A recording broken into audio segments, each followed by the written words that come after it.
आज हम लोग प्रत्यक्ष और अप्रत्यक्ष इम्यूनोकेमिकल विधियों के बारे में पढ़ेंगे। हम सब जानते हैं कि प्रतिपिंड बहुत विशिष्ट होते हैं अपने प्रतिजन के लिए और इसीलिए वो बहुत सबल विश्लेषणात्मक साधन है जिसके द्वारा हम प्रतिजन की सांद्रता किसी भी नमूने में ज्ञात कर सकते हैं। हम ये भी जानते हैं जब अगार माध्यम में एंटीजन एंटीबॉडी कॉम्प्लेक्स बनता है तो उसके कारण दृश्य प्रेसिपिटेंट लाइंस उत्पन्न होती हैं जिन्हें हम विजुलाइज कर सकते हैं, देख सकते हैं। परंतु कई इम्यूनोकेमिकल असेज में मापन में हम प्रतिपिंड को चिन्हित कर देते हैं और उसके द्वारा हम प्रतिजन की सांद्रता ज्ञात करते हैं। जो हम इन प्रतिपिंड को या तो चिन्हित करते हैं अथवा प्रतिजन को चिन्हित करते हैं अथवा प्रतिपिंड के विरुद्ध जो प्रतिपिंड एंटी आईजी उत्पन्न किया है उसे चिन्हित करके हम प्रतिजन की सांद्रता ज्ञात करते हैं। तो एंटीबॉडी को या तो हम रेडियो आइसोटोप के द्वारा चिन्हित करते हैं, प्रतिपिंड को रेडियो आइसोटोप के द्वारा चिन्हित करते हैं जैसा कि रेडियो इम्यूनो असे या रिया में होता है, अथवा एंजाइम के द्वारा चिन्हित कर सकते हैं, ऐसी एंजाइम के द्वारा जो रंगीन उत्पाद बनाए जैसा कि एंजाइम लिंक्ड इम्यूनोसॉर्बेंट असे में होता है। अब प्रत्यक्ष और अप्रत्यक्ष इम्यूनोकेमिकल विधियों के बारे में पढ़ेंगे। प्रत्यक्ष इम्यूनोकेमिकल विधि में जो प्राथमिक प्रतिपिंड है जो अपने प्रतिजन के लिए विशिष्ट है उसे ही हम प्राथमिक प्रतिपिंड को ही चिन्हित करते हैं। उसका एक चिन्हक से संयुग्मन करा के और फिर उसे प्रतिजन के साथ क्रिया करके प्रतिजन की सांद्रता ज्ञात करते हैं। जबकि इससे अधिक उपयोगी जो है अप्रत्यक्ष विधि है। यहाँ पे प्राथमिक जो प्रतिपिंड है वो चिन्हित नहीं होता है, वो प्रतिजन के लिए विशिष्ट होता है। उसे जो प्राथमिक बिना चिन्हक के प्राथमिक एंटीबॉडी है उसे एंटीजन के साथ क्रिया कराते हैं और एंटीजन एंटीबॉडी कॉम्प्लेक्स बनता है। अब जो द्वितीयक एंटीबॉडी है या प्रतिपिंड है उसे हम प्राथमिक प्रतिपिंड के विरुद्ध उत्पन्न करते हैं और इसे दूसरी एनिमल स्पीशी में उत्पन्न करते हैं। यदि प्राथमिक प्रतिपिंड खरगोश में उत्पन्न की गई है तो द्वितीयक प्रतिपिंड बकरी में उत्पन्न कर सकते हैं। और ये जो द्वितीयक प्रतिपिंड है ये क्लास या सब क्लास विशिष्ट होता है। इम्यूनोग्लोबुलिन्स के कई वर्ग होते हैं, आईजीजी, आईजीएम, आईजीडी, तो ये क्लास और सब क्लास विशिष्ट होता है और इस द्वितीयक प्रतिपिंड को हम चिन्हक के द्वारा चिन्हित करते हैं और फिर इसके द्वारा हम प्रतिजन की सांद्रता ज्ञात करते हैं। इस चित्र में प्रत्यक्ष और अप्रत्यक्ष इम्यूनोकेमिकल विधियां दी गई हैं। इसमें प्रत्यक्ष विधि में रेडियो आइसोटोप या एंजाइम चिन्हक युक्त प्रतिपिंड प्राथमिक प्रतिपिंड है जिसे कि हम एंटीजन से क्रिया कराते हैं और जो एंटीजन एंटीबॉडी यौगिक बनता है उसमें चिन्हक की मात्रा ज्ञात करके हम प्रतिजन की सांद्रता ज्ञात करते हैं।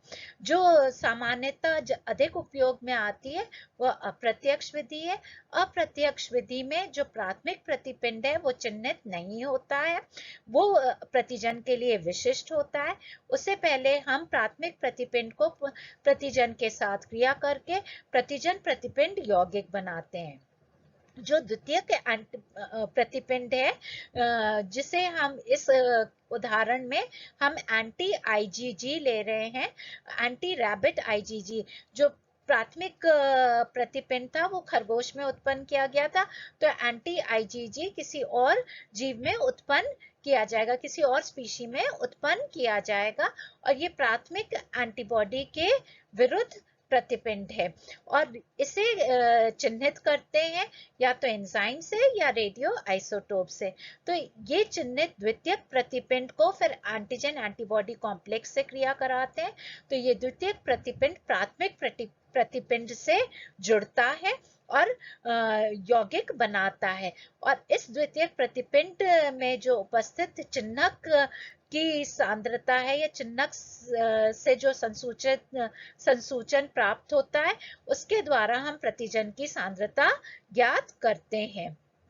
तो ये जो अप्रत्यक्ष विधि है, ये इसके कई लाभ हैं, क्योंकि इसमें जो चिन्हक के द्वारा जो हमें सूचना प्राप्त होती है, वो कहीं अधिक सबल सिग्नल देती है, और जो लेबल्ड इम्यूनोग्लोबुलिन मॉलिक्यूल्स हैं, वो कई सारे प्राथमिक अचिन्हित एंटीबॉडी के साथ क्रिया कर सकते हैं। मतलब द्वितीयक जो चिन्हित प्रतिपिंड है, और वो कई सारे प्राथमिक बिना चिन्हक के एंटीबॉडी के साथ क्रिया कर सकते हैं, जिससे बहुत अधिक सबल सिग्नल प्राप्त होता है, जिससे हम प्रतिजन की सांद्रता ज्ञात कर सकते हैं। अब जो हम रेडियो लेबलिंग करते हैं एंटीबॉडी की या फिर एंटीजन की, उसके लिए हम 125 आयोडीन का उपयोग करते हैं। जो रेडियो आयोडीनेशन है एंटीबॉडी का, उसके लिए हम लैक्टोपर ऑक्सीडेज एंजाइम की सहायता से इस रेडियो आइसोटोप युक्त आयोडीन को एंटीबॉडी से जोड़ते हैं। प्रतियोगी बंधन रेडियो इम्यूनो असे में जो चिन्हित प्रतिजन है, वह अचिन्हित प्रतिजन के साथ प्रतिस्पर्धा करता है प्रतिपिंड से जुड़ने, बंधन स्थल के लिए और प्रतिपिंड से जुड़ने के लिए। तो यहाँ पर हम एक चिन्हित प्रतिजन लेते हैं जो कि निश्चित मात्रा में होता है, और जो प्रतिपिंड लेते हैं वो लिमिटिंग सीमित मात्रा में लेते हैं। और इस निश्चित मात्रा में जो प्रतिजन है, जो चिन्हित प्रतिजन है, उसे भिन्न मात्रा में अचिन्हित प्रतिजन से प्रतियोगिता कराते हैं प्रतिपिंड से जुड़ने के लिए। तो और जब साम्यावस्था आ जाती है, उसके पश्चात जो प्रतिजन प्रतिपिंड यौगिक बनता है, उसे हम मुक्त प्रतिजन से पृथक करके उसमें उपस्थित चिन्हक की मात्रा सिंटिलेशन गणना के द्वारा ज्ञात करते हैं। जितनी मात्रा में चिन्हित प्रतिजन प्रतिपिंड से जुड़ा होगा, उसके द्वारा हम अपने नमूने में उपस्थित प्रतिजन की सांद्रता ज्ञात करते हैं। तो जो चिन्हित प्रतिजन की सांद्रता है, जो प्रतिजन प्रतिपिंड यौगिक में उपस्थित है, वह इनवर्सली प्रोपोर्शनल है उस मात्रा के प्रतिजन के जो नमूने में उपस्थित है। यदि एंटीजन एंटीबॉडी यौगिक में चिन्हित प्रतिजन की सांद्रता अधिक है या रेडियो एक्टिविटी अधिक है प्रतिजन प्रतिपिंड यौगिक में, तो अचिन्हित प्रतिजन की मात्रा नमूने में कम है। और यदि प्रतिजन प्रतिपिंड की सांद्रता जो चिन्हित प्रतिजन की सांद्रता प्रतिजन प्रतिपिंड यौगिक में कम आ रही है, रेडियो एक्टिविटी कम आ रही है प्रतिजन प्रतिपिंड यौगिक में, तो इसका मतलब है कि जो नमूने में प्रतिजन अचिन्हित प्रतिजन उपस्थित है, वो अधिक सांद्रता में उपस्थित है। तो यहाँ पे विभिन्न चरण दिए गए हैं रिया के। इसमें हम एक मनुष्य में उपस्थित प्रोटीन X लेते हैं, और इस X प्रोटीन के विरुद्ध एक प्रतिपिंड बनाते हैं, प्रायः खरगोश में बनाते हैं। फिर जो X प्रोटीन है, जो कि प्रतिजन है, उसको हम चिन्हित करते हैं रेडियो आइसोटोप आयोडीन से या फिर ट्रिटियम से। ये जो चिन्हित प्रतिजन है, जो जिसे हमने आयोडीन या ट्रिटियम से चिन्हित किया है, इसे सीमित मात्रा में प्रतिपिंड से क्रिया कराते हैं, जिससे कि 70% चिन्हित प्रतिजन प्रतिपिंड से यौगिक बना सके, प्रतिजन प्रतिपिंड यौगिक बना सके। उसके बाद फिर इस क्रिया मिश्रण में हम भिन्न मात्रा में अचिन्हित बिना चिन्हक के उपस्थित प्रतिजन जिसकी सांद्रता हमें ज्ञात है, उससे क्रिया कराते हैं। आरंभ में यदि जो अचिन्हित प्रतिजन की सांद्रता यदि कम है, तो वो कम चिन्हित प्रतिजन को विस्थापित करके खुद से प्रतिपिंड से जुड़ पाएगा। तो इसके कारण जो प्रतिजन प्रतिपिंड यौगिक हमें सेंट्रीफ्यूगेशन के बाद प्राप्त होगा, उसमें अधिक मात्रा में रेडियो एक्टिविटी उपस्थित होगी। जैसे जैसे अचिह्नित जो प्रतिजन है उसकी सांद्रता बढ़ती जाएगी तो वो अधिक मात्रा में चिह्नित प्रतिजन को विस्थापित करके स्वयं प्रतिपिंड से जुड़ेगा। तो अब जो प्रतिजन प्रतिपिंड यौगिक मिलेगा उसमें अचिह्नित प्रतिजन की मात्रा अधिक होगी।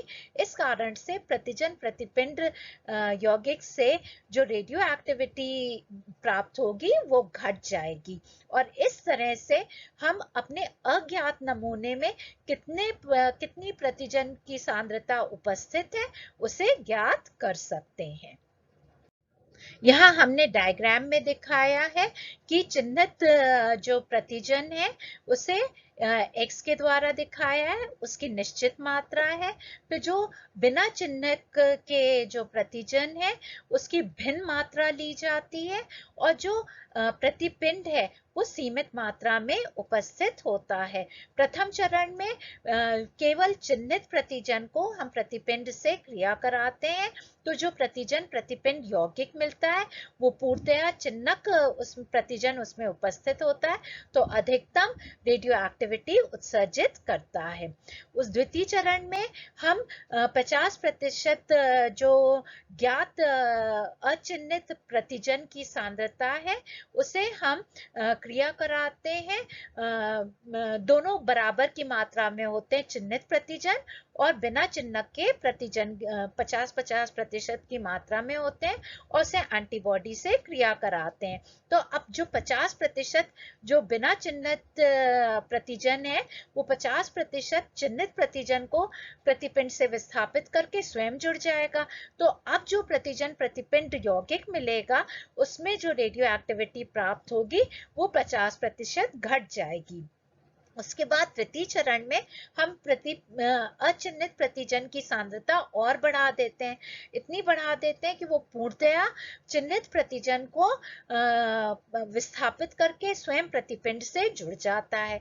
इस परिस्थिति में जो हमें प्रतिजन प्रतिपिंड यौगिक प्राप्त होगा उसमें से कोई भी रेडियो एक्टिविटी प्राप्त नहीं होगी।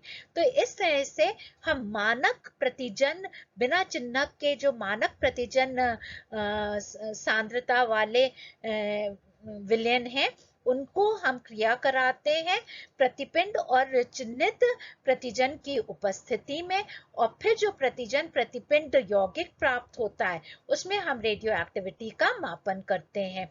तो जितनी मात्रा में रेडियो एक्टिविटी उपस्थित होगी वो हमें इनवर्सली प्रोपोर्शनल होगी अचिह्नित प्रतिजन की सांद्रता के और उसके द्वारा हम अज्ञात प्रतिजन की सांद्रता ज्ञात कर सकते हैं। इस विधि का सर्वप्रथम उपयोग जो है इंसुलिन के लिए किया गया था। जो हम प्रतिजन प्रतिपिंड यौगिक पृथक करते हैं सेंट्रीफ्यूगेशन के द्वारा तो सबसे पहले हम पॉलीइथिलीन ग्लाइकॉल मिलाते हैं जो कि प्रतिजन प्रतिपिंड यौगिक को अवशेपित कर देता है और फिर सेंट्रीफ्यूगेशन के द्वारा इस प्रतिजन प्रतिपिंड यौगिक को हम मुक्त प्रतिजन से पृथक कर लेते हैं। दूसरी विधि है कि हम जो प्रतिजन प्रतिपिंड यौगिक है उसे द्वितीयक एंटीबॉडी का उपयोग करके उसे अवशेपित कर लेते हैं और फिर सेंट्रीफ्यूगेशन के द्वारा इस अवशेप को प्राप्त करके उसमें हम रेडियो एक्टिविटी का मापन करते हैं और उसके द्वारा फिर हम प्रतिजन की सांद्रता ज्ञात करते हैं। तो जितना अधिक अचिह्नित प्रतिजन होगा उतनी कम रेडियो एक्टिविटी हमें एंटीजन एंटीबॉडी कॉम्प्लेक्स से प्राप्त होगी। तो इस तरह से हम अज्ञात एंटीजन की सांद्रता नमूने में ज्ञात कर सकते हैं। इस विधि के उपयोग के द्वारा कई सारे स्टीरॉइड्स की एनालिसिस विश्लेषण किया गया, पेप्टाइड हार्मोन्स का विश्लेषण किया गया और मनुष्यों में उपस्थित बड़ी प्रोटीन्स का विश्लेषण किया गया।